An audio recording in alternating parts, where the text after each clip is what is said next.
So applying a waistband to a waistline of a pant or a short or a skirt, anything that has an extension, right, like this fly front. So this sample has been fully prepped. The fly is completely done.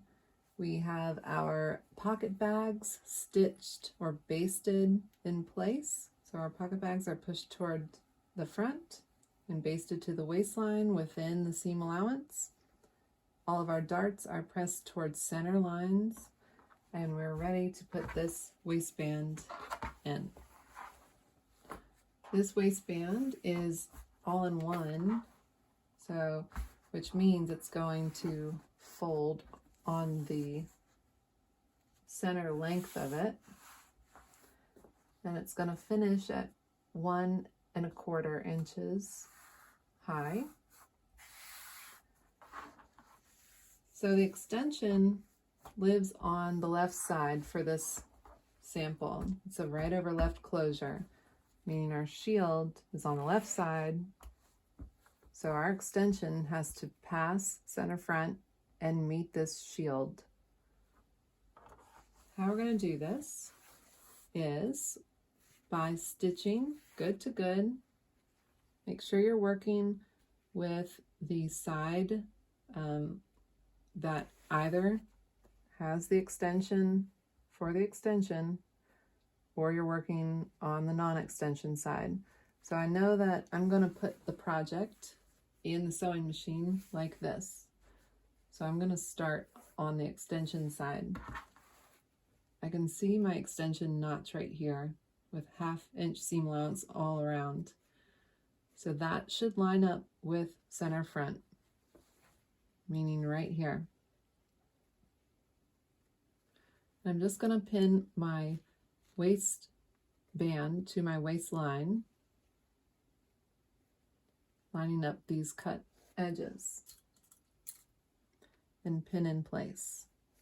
I'm not going to worry about closing this up yet. I'm going to do this after we've attached this. So this seam allowance is already finished for the shield, right?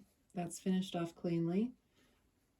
This seam allowance is not finished off, so we should have whatever seam allowance you've given your waistband, that should be extending past this finished edge of the whether you're working on the extension side or the center front flush side.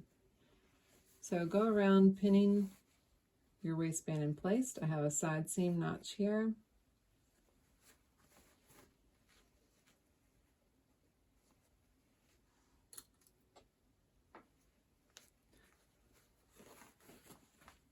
I have a center back.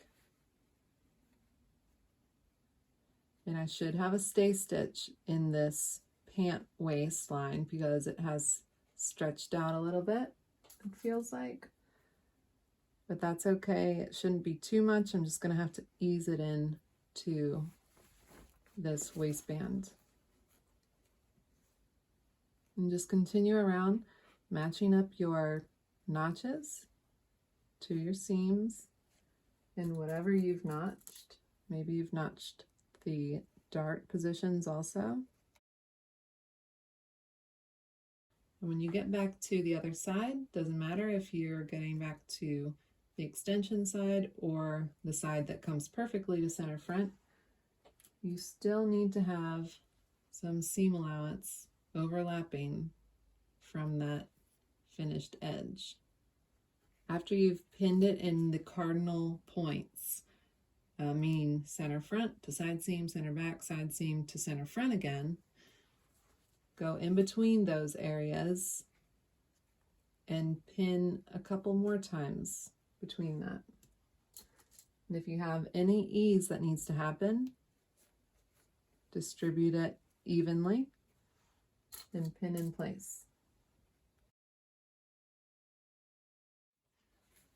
All right, everything is pinned, and now I'm going to go to the sewing machine and stitch at my seam allowance, which is a 1/2 inch.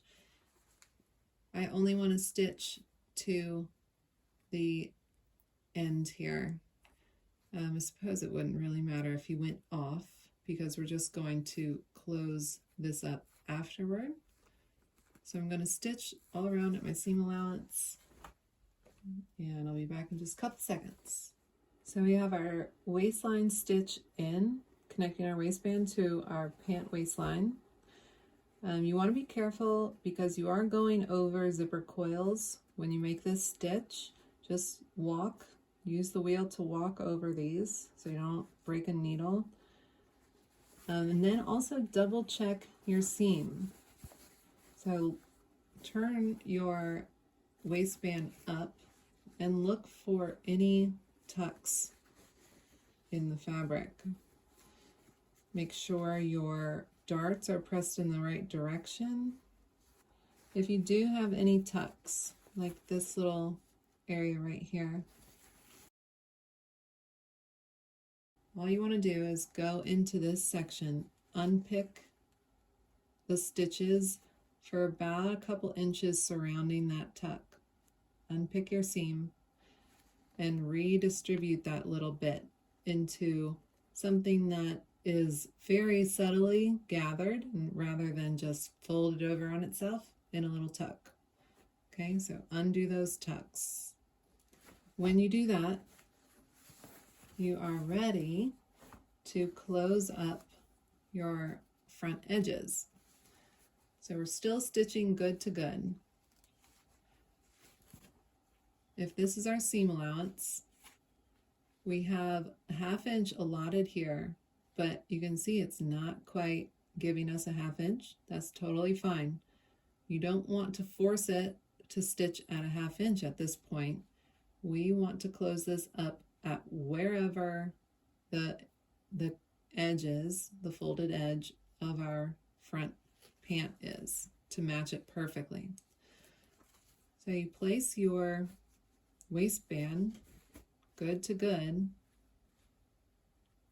like so, right?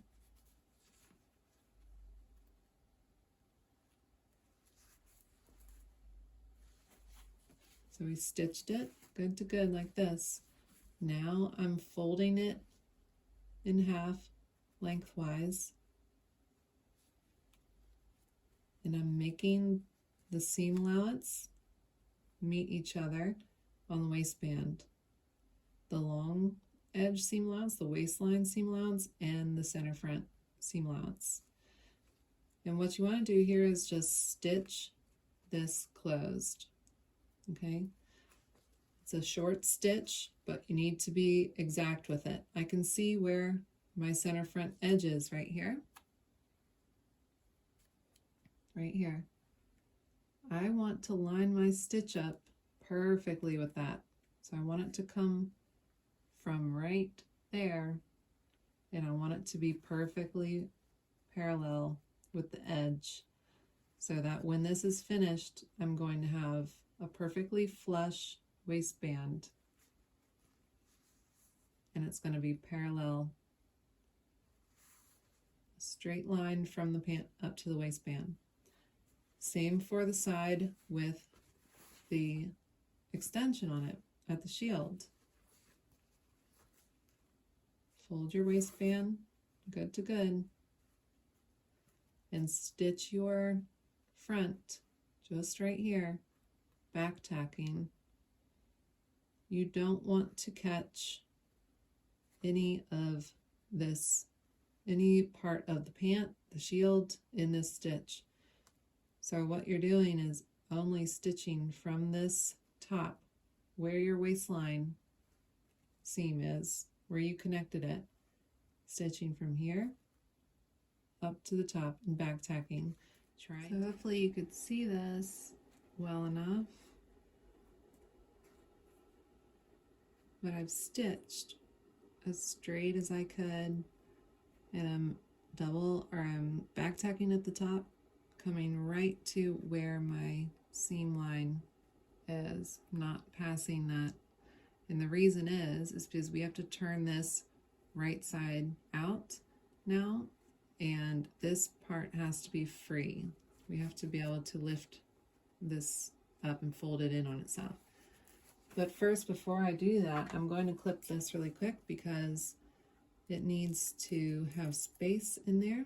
So what I'm doing is at this top corner where it needs to have a sharp corner, I'm going to clip it close to the stitch. I'm like 1/8 of an inch away.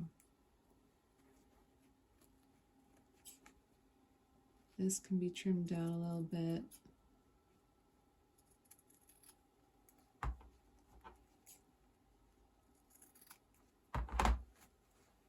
I'm going to do the other side real quick.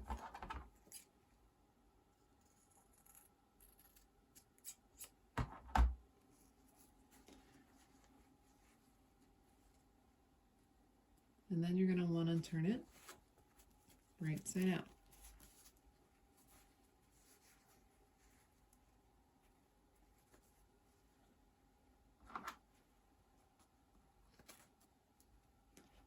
When you poke your corners out to fully extend them, be careful that you're not using too much force and that you don't poke a hole through it. One trick to turning corners right side out is if you fold the seam allowance, and a lot of times you have a seam allowance here and you have a seam allowance here. So if you fold this seam allowance one way, like a little present, like a piece of paper, fold the seam allowance this way and then fold this seam allowance down, and then sort of pinch that corner with those two seam allowances folded perfectly, and then it will lay a lot smoother. Okay, it should look like this. We should finish at 1 1/4 height band. You want to allow your seam allowance that you created by sewing the band to the pant, allow that seam allowance to live up in the waistband. And now you still have this seam allowance on the other side, on the inside of your waistband, right? Because this is the finished off edge that we got when we stitched it on in the first place, right? And then we need to allow this seam allowance, which it would help if this is trimmed down a little bit right here. Not cutting the seam allowance of the interior side, just trimming that waist seam allowance down. So now you want to fold this remaining seam allowance up into the waistband itself. And you're going to do that all the way around.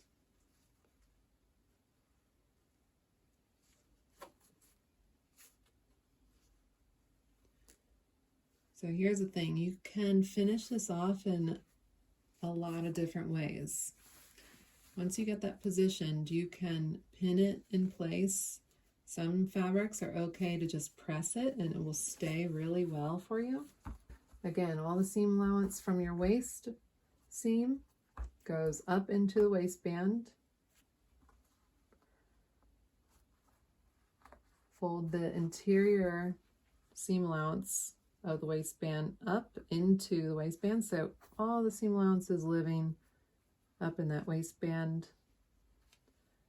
It's a lot of bulk, but it's also giving it some structure and stability. So once you have this all positioned, let's say you've pressed it and you've also given it a few pins here and there to keep it really in place how you want it. You have some options for finishing this. The most clean finished look is to hand finish this. So you would go around with a slip stitch once it was all in position, and you would slip stitch this folded edge by traveling through that folded edge tunnel and picking up some stitches of that original waistline seam. So you could slip stitch it and it would look almost invisible, pretty inconspicuous, definitely nothing from the exterior of it.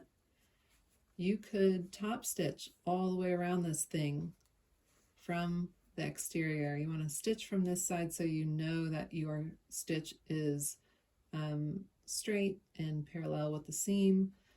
But the thing is with that, you need to make sure that this interior waistband part reaches the area that needs to be stitched down. So it's gonna surpass the area a little bit where you need to stitch. Just make sure it's reaching that area. The other way is to stitch in the ditch. Same thing, except you're going to just machine stitch right in your waistline seam, and it definitely needs more space then. So if you're stitching right where that seam is, you can't have this folded edge come right to that seam. You have to come a little bit past so that stitch will catch this folded edge. So choose your poison, pick your poison, whatever your aesthetic preference is, and finish off the whole waistband, and it will look really nice and clean. All right.